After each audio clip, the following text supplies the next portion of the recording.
Hello and welcome. I'm Steve Clemons, editor-at-large of The Hill. Thank you for joining us for a timely discussion on powering America's economy with AI. That's artificial intelligence for lay people like myself, but we're going to go with AI today. I'd like to thank our sponsor, Intuit, for their support of today's event.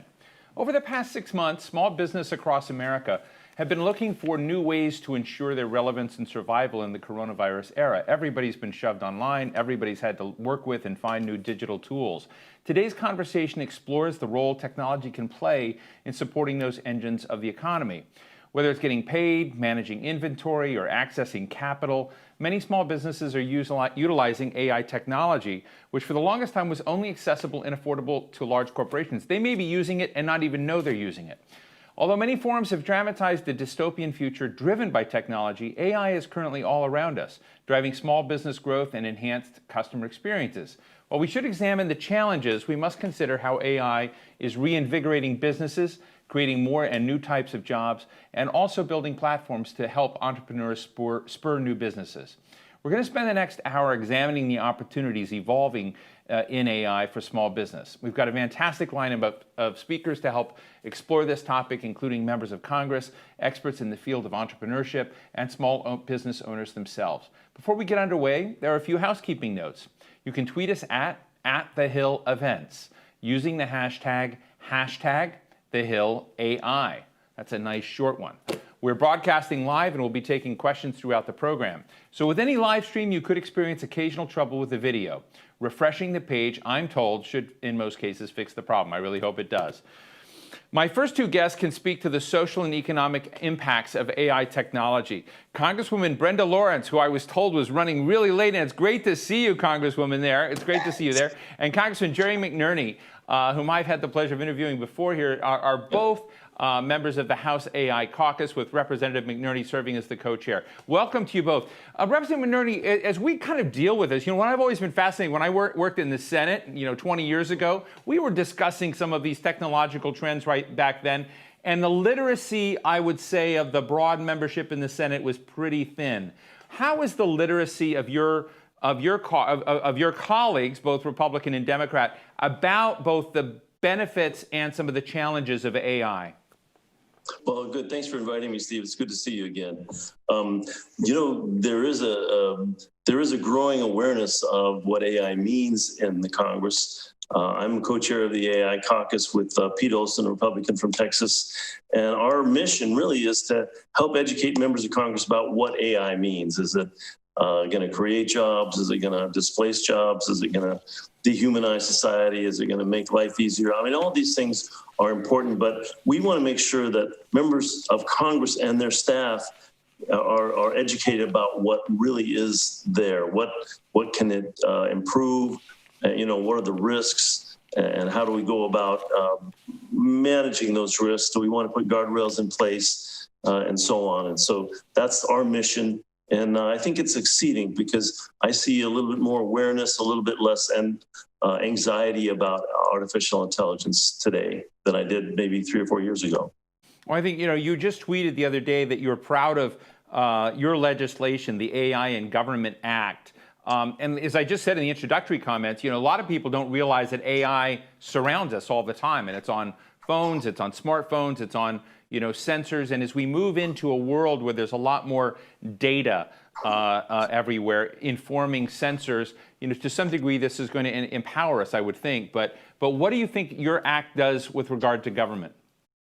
Well, thank you for that question. The AI in Government Act, which just passed the House on Monday on a voice vote, it was a unanimous consent, will empower the government by creating a center of excellence for artificial intelligence within the GSA to provide AI resources to all the other agencies that may need help. And it actually will require the different agencies to get involved in one way or another. So I think it's important because the government affects everybody in one way or another.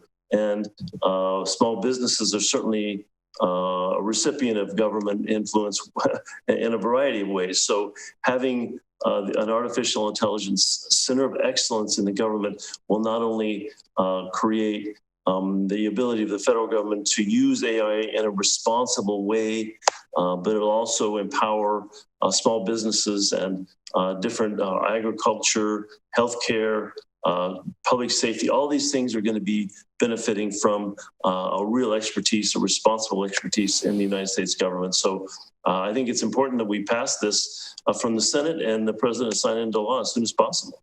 Thank you. Representative Lawrence, you also remember the AI caucus. You're from Michigan. You have all sorts of business up there, but a lot of it has been manufacturing. You've been trying to say we need to give a boost to black-owned businesses in this country.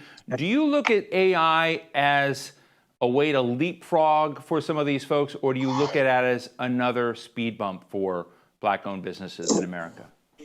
What I see clearly, there is this technology that allows the police department to use AI to identify criminals, and we have this whole facial recognition discussion going on right now.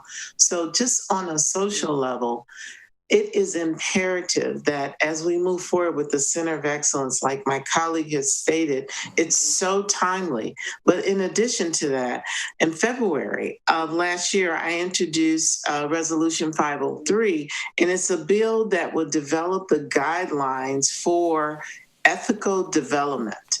So when we talk about small businesses and you're using AI to streamline and to expedite funding, getting mortgages, loans, all those things, we have, unfortunately, built-in biases. So the algorithms are what's key to the foundation of an ethical and inclusive industry in AI.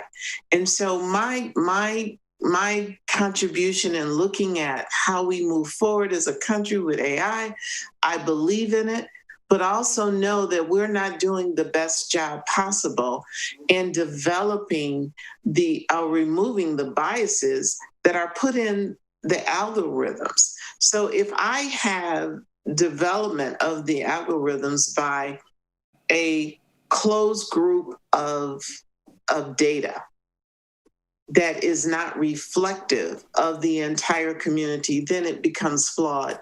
And to give you an example, the AI technology for facial recognition shows that people of color, women, people with beards, all those things that go into the developing this technology, it has been proven that it's flawed. There's no debate on that. So the ethical standard.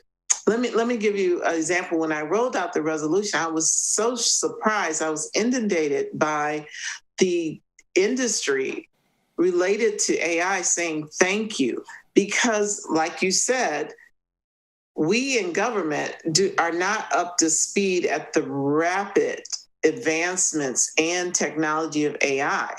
And so it's the Wild Wild West right now. And then instead of the government coming back later with a got you, that's wrong, right, cease and desist, why not us have a ability that can be implemented in the Center of Excellence, that we come together on some ethical guidelines to make sure that our industry is advancing in the proper way. I really like the way you framed it, and I'm going to bounce it over to Congressman McNerney for a minute. I've read Brad Smith, president of Microsoft, wrote a book called Tools and Weapons. It deals very much with this issue about how this powerful technology can be used for good, how it can be used for bad, and talked about how Microsoft said no to China on its facial recognition platforms and working with them. But I guess my question to Congressman McNerney is, how do you get the equities between, trust and bad stuff right? So as the Congressman was saying, how to get an ethical dimension, but we all know that there are some ethical players, and then there might be, some questions about how you deal with others, particularly if they're not under U.S. law. Well, first of all, I just want to say I agree entirely with what my colleague Brenda Lawrence just said.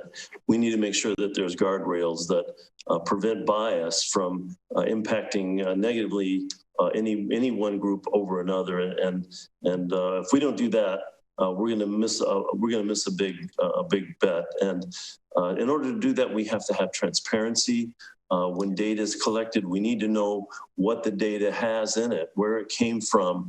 So there needs to be standards about data, how it's used. Algorithms need to be developed, in a culturally diverse setting so that they don't introduce bias. This is absolutely critical if we want AI to be something that's a positive force in society and create opportunity across the spectrum, which is absolutely needed at this point. I mean, we already have a significant digital divide. That's already a problem.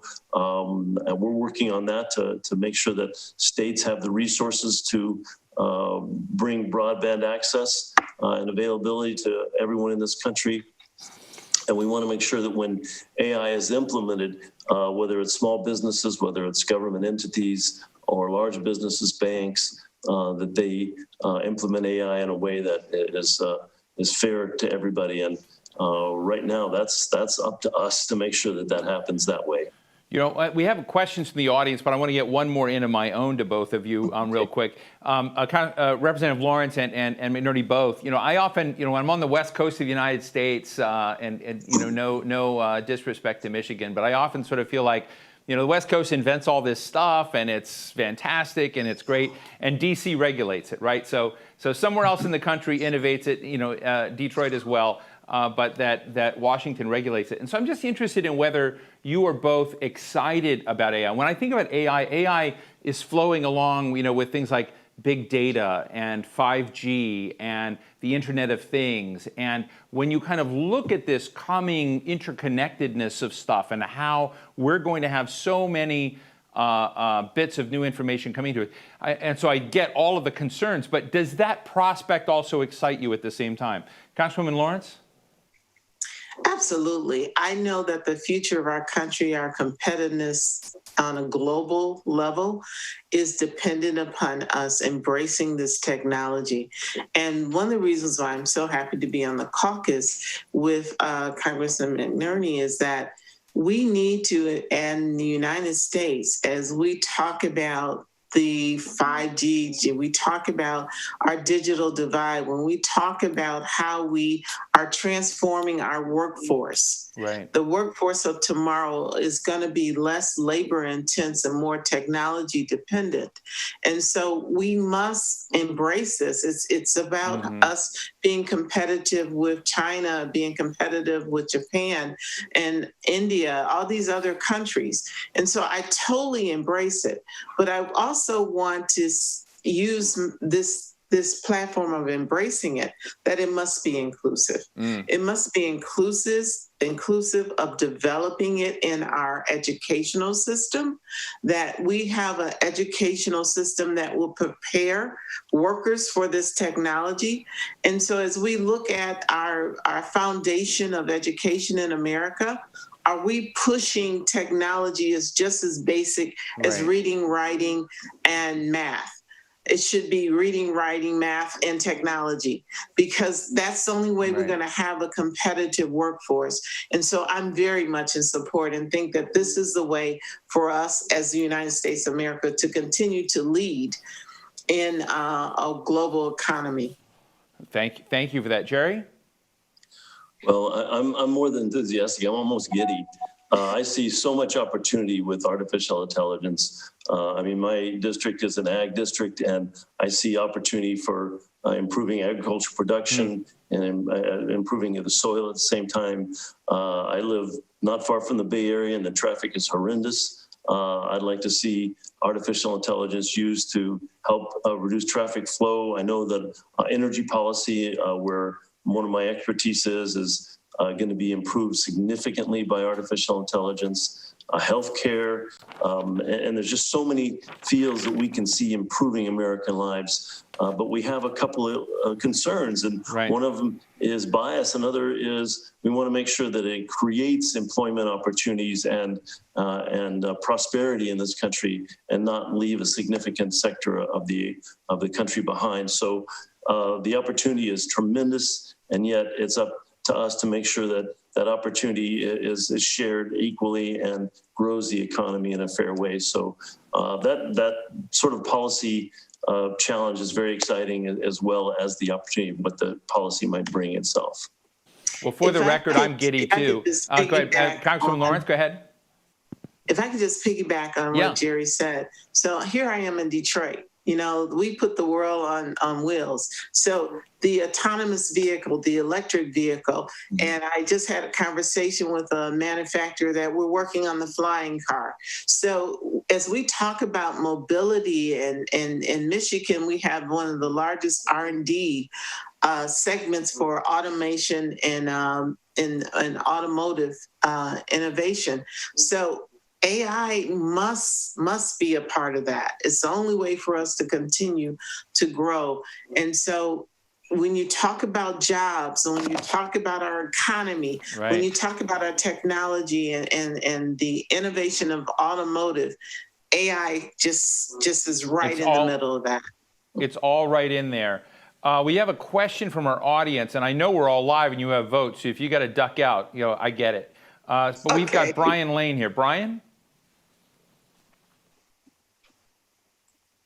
Brian Lane. Hello, my name is Brian Lane, and I am the co-founder and one of the directors here at the AI Center of Excellence at GSA. I'm also a graduate researcher investigating the effects of science and technology in federal government. My question for the group is, how best can agencies communicate with Congress in terms of strategies, objectives, and challenges in accelerating AI adoption throughout the federal government? Jerry McNerney, that sounds like right in your corner. Well, you're not able to hire lobbyists, so that kind of puts that avenue out of the lane for you. But I think what we can do is we're going to be establishing an Office of Technology Assessment in the Congress in the next year, assuming that the politics is right. That was taken away from the Congress in 1996 by Newt Gingrich. And we need technical assessments to tell us, to inform us in Congress about science and science achievements. And so I think that'll be a big help. But right now we utilize the Congressional Research Service, and we need to establish links to different agencies, especially the GSA, now that the Center of Excellence is going to be there, hopefully. I'm crossing my fingers. But I think it's just a matter of open lines of communication. And we have hearings, and we invite members of the different agencies to testify in front of committees. I think that's an excellent opportunity. And when we prepare for these hearings, it's a good opportunity to sort of see what needs to be discussed in the hearings. So there's going to be opportunities as we move forward, and I look forward to working with you on that, Brad. Thank you. Representative Lawrence. Yes, Brad, you bring up an excellent point. And if I could just simplify this and say, speak to us as if we're a 2-year-old. You all in your brilliance and your scientific minds, sometimes it does sound like goobly gob, and it's very, very important. But I would think in your strategy of R&D and your strategy of technology, research and development, that you include in that, right along with that path, is the communication that Jerry talked about, making sure you're keeping the government updated. When you reach those benchmarks, that we know that you're moving forward, and it's not like the package is done here, approve this. Or if you see a barrier, because that's one of the things that I'm very conscious of, is that sometimes we get in our own way. We're trying to help. And sometimes our policies or laws will be a barrier. If you see those happening, don't get mad about it. It's just like, I like to use the coal miner's daughter, the movie, when she said, "I'm not stupid, I'm ignorant. Teach me." And I would think that if you embrace the fact that in your R&D and your scientific technology and processes, that you also have to educate Congress and our policymakers along with you, that will go a long way. Well, I want to thank you both. That was a great, great discussion on a topic that sometimes sounds like gobbledygook to me too. But I realize, digging into this, AI, it sounds like a term that's far, but it's actually embedded all around us, and that's what I think we need to remember. So, Congressman Jerry McNerney from California, Representative Brenda Lawrence from Michigan, thank you both for spending time with me. It's always a pleasure. Thank you. It's a pleasure being with you.